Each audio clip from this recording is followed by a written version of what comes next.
আমি একটা জিনিস জানতে চাইবো, এটা কি শুধু কলকাতা শহরের জন্যই এই বিপদ সংকেতটা, নাকি অন্যান্য ভারতবর্ষের অন্যান্য যে বিগ সিটিগুলো রয়েছে তাদের ক্ষেত্রেও এই সংকেত? হ্যাঁ, ন্যাচারালি শুধু কলকাতা নয়, কিন্তু আমরা যেটা বলছি সমুদ্রের উপকূলবর্তী অঞ্চল থেকে 70 কিলোমিটার ডিস্টেন্স পর্যন্ত যে সমস্ত স্থানগুলো রয়েছে তাদের 90%ই সাবমার্জড হয়ে যাবে। আর কলকাতা বা এই ধরনের শহরগুলো যারা জাইগেন্টিক চেহারা নিয়ে সমুদ্রের উপকূলবর্তী অঞ্চলে বসবাস করছে, তাদের অলরেডি নেচারটাই হয়ে গেছে ডিগ্রেডিং, তারা আস্তে আস্তে আস্তে আস্তে অবনমিত হতে শুরু করে। কারণ কি বিশ্ব উষ্ণায়ন নাকি অন্য কারণ? একদিকে বিশ্ব উষ্ণায়ন, জলবায়ু পরিবর্তন যেমন প্রভাব ফেলছে, আর একদিকে আমাদের যে প্রভাব, আমরা এই যে কনস্ট্যান্টলি যে কনস্ট্রাকশনগুলো চালিয়ে যাচ্ছি, সেই কনস্ট্রাকশনটাকে আমরা কখনো স্টাডি করছি না যে শহর কতটা পরিমাণে লোড নিতে পারে, শহরের কতটা ওয়েট রাখার মতো ক্ষমতা আছে। এবং শুধু তাই নয়, আরেকটা যেটা বড় জিনিস, এই সমস্ত কিছু করার পেছনেও কিন্তু যদি পারফেক্ট প্ল্যানিং থাকতো, যদি সেটাকে আমরা সঠিকভাবে মনিটরিং করতাম টাইমলি, তাহলে কিন্তু কলকাতা শহর এই মুহূর্তে হারিয়ে যাওয়ার মতো শহর নয়। কারণ এখানে যে নবীন পলিমাটি, সেই নবীন পলিমাটিটা প্রতি মুহূর্তে শহরের তলা দিয়ে ধুয়ে বেরিয়ে যাচ্ছে। বেসিক্যালি সেইটাকে যদি আমি প্রোটেকশন দিতে পারতাম, তাহলে হয়তো শহর আরও বেশ কিছুদিন বাঁচতে পারতো। আমরা কিন্তু কলকাতা শহরের পরিকল্পনার জন্যে বেসিক্যালি কখনোই কিছু ভাবিনি, এবং এখনো পর্যন্ত যেহেতু আমাদের মাথায় সেই চিন্তাটাই নেই, সেই কারণের জন্য আমাদের সবার অজান্তেই ধীরে ধীরে ধীরে ধীরে শহরটাই পায়ের তলা থেকে হারিয়ে যাচ্ছে। কিন্তু একটা জিনিস বলুন, যে প্রশাসনের তরফ থেকে তো ডিজাস্টার ম্যানেজমেন্ট রয়েছে, বিভিন্ন দফতর রয়েছে, তারা কি কখনো এই বিষয়গুলো বা আপনাদের এই যে রিপোর্টটা, সেগুলো নিয়ে কখনো ভেবেছে বা আপনাদের সঙ্গে কখনো যোগাযোগ করেছে? না, বেসিক্যালি এই ধরনের যোগাযোগ কখনোই করে না। আর আমাদের তো দেখুন, রিপোর্ট তো কখনো নিয়ে গিয়ে কাউকে পৌঁছে দেওয়ার মতো ব্যাপার নেই। রিপোর্ট ইন্টারন্যাশনাল জার্নালে পাবলিশড হয়েছে, সেই রিপোর্ট দেখতে হবে এবং দেখে নিয়ে সেখানে করতে হবে। এবারে যদি কখনো কেউ উৎসাহ প্রকাশ করে, আগ্রহ প্রকাশ করে যে আমি রিপোর্টটা দেখতে চাই, জানতে চাই, তখন আমরা তাদেরকে যতটা সম্ভব বোঝানোর সেটা বোঝাই। কিন্তু কলকাতা যে বিপদসংকুল, এটা কিন্তু রিপোর্ট দেখে বোঝার দরকার নেই। অলরেডি আপনারা বেশ কিছুদিন আগে দেখেছেন যে প্রায় 35খানা বাড়ি হেলে পড়ল। হাওড়ার পাশাপাশি বেলগাছিয়া কি ভয়ঙ্কর বিপর্যয় চলছে, ল্যান্ড ধসে যাচ্ছে মাটির তলায়। মাটির তলায় ধসে যাচ্ছে মানে মাটির তলায় কোথাও তো ফাঁপা জায়গা থাকতে হবে, নাহলে ধসে যাবে কোথায় মেটেরিয়ালটা। ফলে ন্যাচারালি এইটাই হচ্ছে চেহারাটা মাটির তলাকার।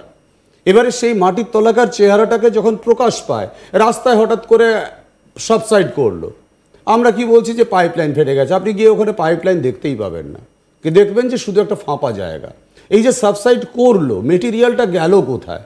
এতদিন রাস্তাটা দাঁড়িয়েছিল, সেই মেটেরিয়ালটা কোথায় গেল? সে ন্যাচারালি সে তার নিজস্ব পদ্ধতিতে ধুয়ে ধুয়ে মাটির তলা দিয়ে বেরিয়ে গেছে। আমরা সেই জায়গাগুলোকে প্রপারলি মনিটরিং করছি না। কোনো জায়গায় একটা সাবসাইড হয়েছে, আমি সেখানে গিয়ে কিছু একটা মেনটেন্যান্স করলাম, সেখানে নতুন করে আবার একটা রাস্তাটা বানিয়ে দিলাম, কিন্তু তার পার্শ্ববর্তী অঞ্চল, তার পাশাপাশি মাটি, সেটা কি অবস্থায় আছে আপনারা তো দেখলেন। একটা মেট্রো রেল খনন করতে গিয়ে বউবাজারে কি ভয়ঙ্কর বিপর্যয় হলো। করতে তো গেছিল একটা টানেল যেটা দিয়ে করছিল সেখানে একটা দুটো বাড়িতে ধ্বংস হতে পারত, কিন্তু বেসিক্যালি টোটাল বউবাজার এলাকাটা ধ্বংসের দিকে এগিয়ে গেল। এই যে বিষয়গুলো, তার মানে তখনই তো বোঝা যায় যে মাটি অ্যাকচুয়ালি ধরে রাখার মতো ক্ষমতা হারিয়ে ফেলেছে। মাটি হারিয়ে ফেলেছে সেই ক্ষমতাটা, আমরা তাকে মনিটরিং করিনি যে কিভাবে মাটি এটাকে ধরে রাখতে পারে, তার জন্য আমরা যথোপযুক্ত পরিকল্পনা নিইনি, যার ফলে আলটিমেটলি কিন্তু ধীরে ধীরে বিপর্যস্ততার দিকে আমরা এগিয়ে চলেছি। একদম। এর পাশাপাশি আমরা এবার একটু নজর রাখব যে যারা এই মাল্টি স্টোরেড বিল্ডিং এ বসবাস করেন, হাই রাইজে যারা বসবাস করেন, তারা তাহলে কি করবেন?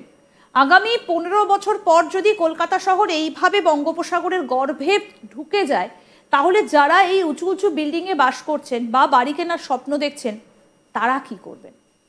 আসবো এবার সেই আলোচনায়। বিশিষ্ট ভূতত্ত্ববিদ ডক্টর সুজীব কর এই মুহূর্তে রয়েছেন আমাদের সঙ্গে। স্যার, এই যে যারা বড় বড় বাড়িতে বানাচ্ছেন বা যারা হাই রাইজে থাকছেন, ভবিষ্যতে বুক করে রেখেছেন, তাহলে কি করবেন? তারা তো কি আর সেটা হাতে পাবেন না, বা থাকার স্বপ্ন কি স্বপ্নই থেকে যাবে? যদিও বিষয়টা অপ্রিয় লাগবে শুনতে, তাহলেও বিষয়টা সত্যি যে এই ধরনের হাই রাইজ বিল্ডিংগুলো সত্যি আজকে আর থাকার উপযোগী অবস্থাতে নেই। তার কারণটা হচ্ছে, যদি কলকাতা ধীরে ধীরে সাবমার্জড হতে থাকে, যদি সমুদ্রের জলতলের উচ্চতা বৃদ্ধি পেতে থাকে তাহলে কিন্তু সবচেয়ে আগে ক্ষতিগ্রস্ত হবে এই বহুতলগুলো। এবং বেসিক্যালি আপনাকে আরেকটা তথ্য দিই, সেটা হচ্ছে যে বহুতলগুলো এগুলো কিন্তু কলকাতা ধ্বংসের পেছনে একটা বড় কারণ।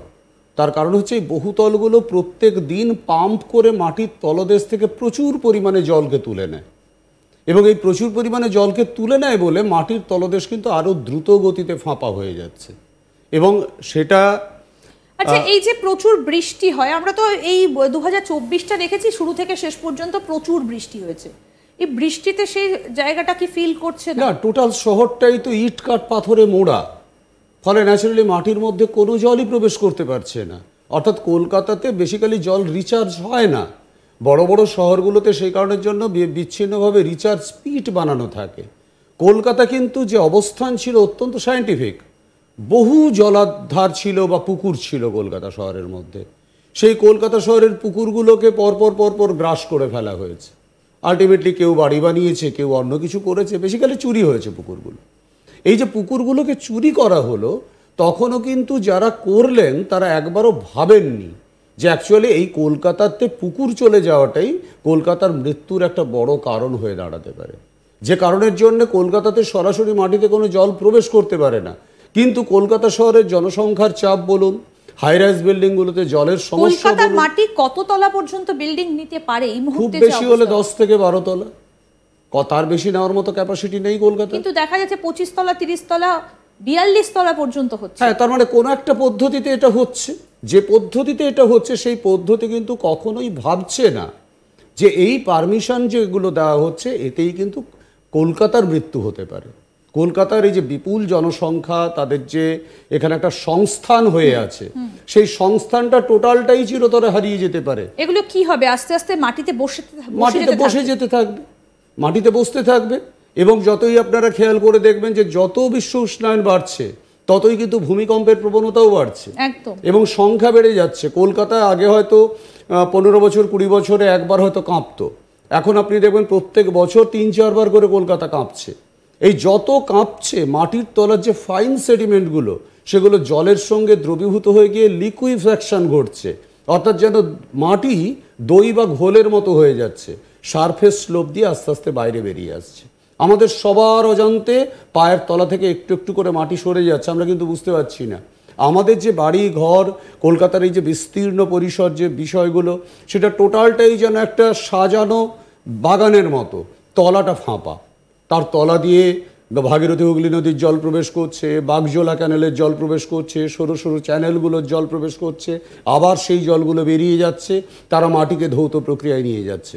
কোনো সেখানে বাধা নেই, বিপত্তি নেই, অর্থাৎ সেটাকে কোনোভাবে প্রোটেকশন দেওয়ার ব্যবস্থা করা হয়নি।